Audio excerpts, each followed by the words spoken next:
નમસ્કાર દર્શક મિત્રો, આપ નિહાળી રહ્યા છો એસ લાઈવ ન્યૂઝ બુલેટિન. જોઈએ આજના મુખ્ય સમાચાર.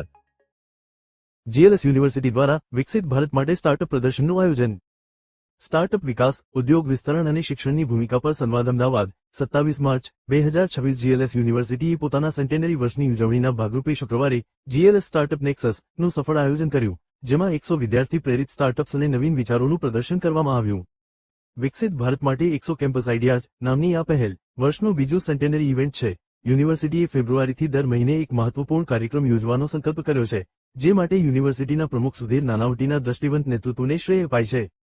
આ કાર્યક્રમ દરમિયાન યુનિવર્સિટીની એક્ઝિક્યુટિવ ડિરેક્ટર ડોક્ટર ચાંદનીબેન કાપડિયાએ decoded at GLS in conversation with Chandni Kapadia શ્રેણી હેઠળ ઉદ્યોગ સાહસિક Shri Chiranjeev Patel, managing director, PC Snehal group અને પ્રોસ્પરો હોરાઇઝન સાથે સંવાદ કર્યો.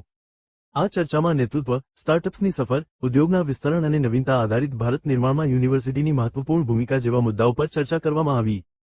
સ્ટાર્ટઅપ પ્રદર્શન દરમિયાન વિદ્યાર્થીઓ, ફેકલ્ટી, ઉદ્યોગ જગતના પ્રતિનિધિઓ અને મેન્ટર્સની હાજરીમાં યુવા ઉદ્યોગ સાહસિકતાનો ઉત્સાહ જોવા મળ્યો. આ પ્રદર્શનમાં ટેકનોલોજી, સામાજિક પ્રભાવ, સેવાઓ તેમજ મૂલ્ય આધારિત અને નફાકારક ક્ષેત્રોમાંથી 60થી વધુ વિદ્યાર્થી સ્ટાર્ટઅપ્સ અને વિચારો રજૂ કરવામાં આવ્યા. ચિરંજીવ પટેલ છું. I am the managing director for PC Snehal group.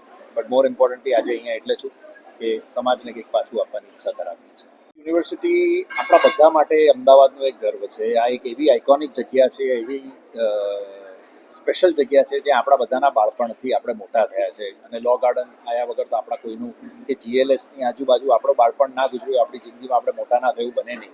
Ahmedabad એટલે જીએલએસ યુનિવર્સિટીની આ જગ્યા.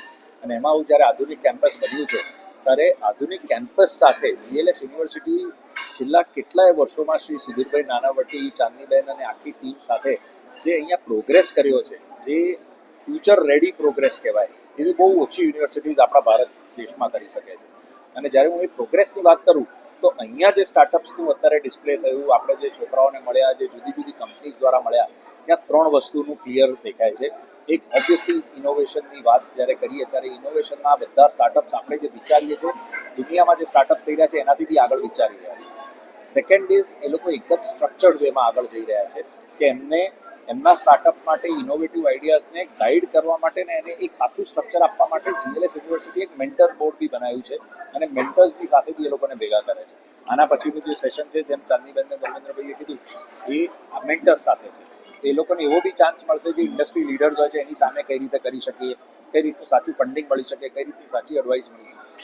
અને third and most important is એક ડિસિપ્લિન વેમાં આગળ વધીએ છીએ. યુનિવર્સિટી સ્ટ્રક્ચરમાં એઝ સ્ટુડન્ટ્સ જ્યારે તમે ઓન્ટરપ્રેન્યોર્સ બનવા તરફ જઈ રહ્યા છો ત્યારે ડિસિપ્લિન અને સ્ટ્રક્ચર બહુ ઇમ્પોર્ટન્ટ છે. તો આ ત્રણેય વસ્તુઓનું આજે એક સુપર સંમેલન જોવા મળ્યું, એક સાથે જોવા મળ્યું, જે આઈ થિંક એવું કહેવાય કે એક આખું સર્કલ ઓફ સ્ટાર્ટઅપ ડ્રીમ પૂરું થઈ શકે એવું આ platform GLS university. Keep solving the problems. દુનિયામાં રોજ એક નવો પ્રોબ્લેમ આવે છે અને એને તમે જ લોકો સોલ્વ કરી શકો છો. તમે જ ફ્યુચર છો. થોડીક ડિસિપ્લિન, થોડીક ઉત્સાહ, થોડીક પેશન્સ, આ 3 વસ્તુ સાથે આગળ વધજો. દુનિયા તમારી મુઠ્ઠીમાં. કેમ કે અમારા ઘણા બધા સ્ટુડન્ટ્સ જે હતા એ અમારે પાસે ઘણું બધું લઈને આવતા હતા, એસ્પેશિયલી બીટેક. અને હવે આ સ્ટાર્ટઅપનો જમાનો છે.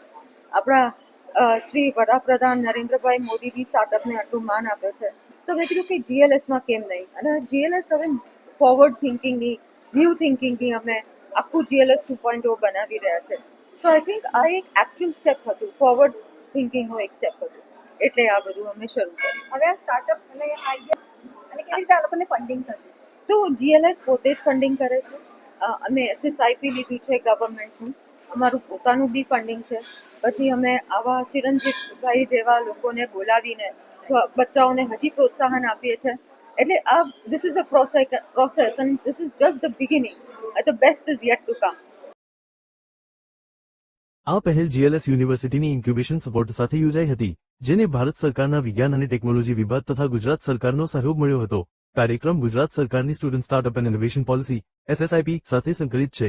હાલના એસએસઆઈપી ચક્ર માટે જીએલએસ યુનિવર્સિટીને 100મી વધુ સ્ટાર્ટઅપ અરજીઓ પ્રાપ્ત થઈ, જે 3 તબક્કાની કડક તપાસ, માર્ગદર્શન અને મૂલ્યાંકન પ્રક્રિયામાંથી પસાર થઈ. પરિણામે માત્ર શ્રેષ્ઠ અને કાર્યક્ષમ વિચારો જ પ્રદર્શન અને ફંડિંગ તબક્કે પહોંચ્યા. આ વર્ષે 4 વિદ્યાર્થી સ્ટાર્ટઅપ્સને ₹2.50 લાખની ફંડિંગ મંજૂર કરવામાં આવી છે, જ્યારે એક સ્ટાર્ટઅપને ₹1 લાખની સહાય આપવામાં આવી છે.